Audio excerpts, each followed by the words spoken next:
अरमान गुस्से में राहा के पास आता है और अपना फोन निकालकर आसिया की वो खौफनाक कॉल रिकॉर्डिंग चला देता है। ये साजिश सुनकर राहा के होश उड़ जाते हैं। राहा की आंखों में आग जल उठी है और वो गरजते हुए कहती है, मेरी अम्मी इन्हीं लोगों की साजिशों की वजह से इस दुनिया से चली गई। मैं इन जालिमों से अपनी अम्मी की मौत का बदला जरूर लूंगी। उसी वक्त राहा अरमान को साथ लेकर सीधा पुलिस स्टेशन पहुंचती है और इंस्पेक्टर को वो सारी रिकॉर्डिंग सुना देती है। तभी पुलिस की भारी नफरी उनके साथ अदील मामू के घर पहुंचती है ताकि आसिया को अरेस्ट किया जा सके। राहा सबसे पहले भागकर अदील के कमरे में दाखिल होती है। अदील जैसे ही राहा को सही सलामत अपने सामने देखता है, उसकी आधी बीमारी अचानक खत्म हो जाती है। अदील राहा को अपने पास बुलाता है और कहता है, राहा बेटा, तुम्हारे नाना जान ने अपनी आखिरी सांसों में कंपनी के सारे शेयर्स सिर्फ तुम्हारे नाम कर दिए थे। पीछे से आसिया गुस्से में कमरे में आती है और राहा को देखकर चीखती है, तुम यहाँ क्यों आई हो? अभी निकल जाओ मेरे घर से। अचानक पुलिस ऑफिसर कमरे में आता है और आसिया को राहा के किडनैप के जुर्म में ऑन द स्पॉट गिरफ्तार कर लेता है। डर के मारे आसिया अपने दोनों हाथ जोड़कर राहा से माफी मांगती है, लेकिन राहा उसे धुतकार देती है। पुलिस आसिया को घसीटकर जेल ले जाती है। उसी वक्त राहा अरमान के साथ सीधा ऑफिस पहुंचती है। वहां उसे पता चलता है कि जरून और वसीम ने सारा बिजनेस धोखे से अपने नाम करवा लिया है और कंपनी का सारा प्रॉफिट अपने अकाउंट्स में डाल लिया है। ये देखते ही राहा फौरन बैंक को कॉल करती है और उनके सारे अकाउंट्स अचानक सस्पेंड करवा देती है, जिसके बाद राहा पुलिस को लेकर उनके घर पहुंचती है। वसीम और जरून जैसे ही सीसीटीवी कैमरे में पुलिस को अपने घर की तरफ आते देखते हैं,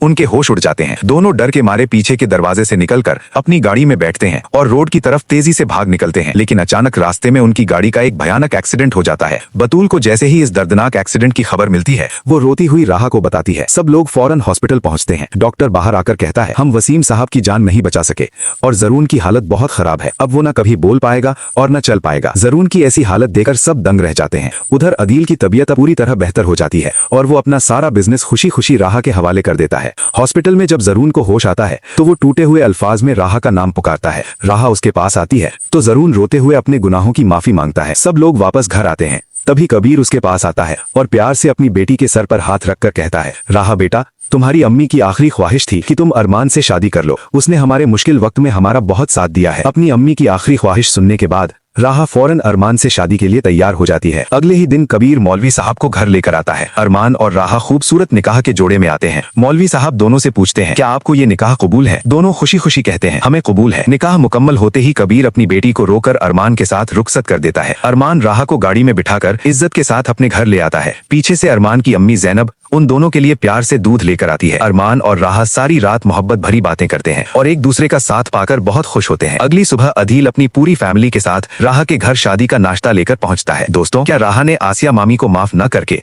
और जेल भेजकर सही फैसला किया? अपनी कीमती राय कमेंट्स में जरूर बताएं और ऐसी ही जबरदस्त वीडियोस के लिए हमारे चैनल को फौरन सब्सक्राइब करें। ये हमारी प्रेडिक्शन है जो सिर्फ एंटरटेनमेंट पर्पस के लिए बनाई गई है।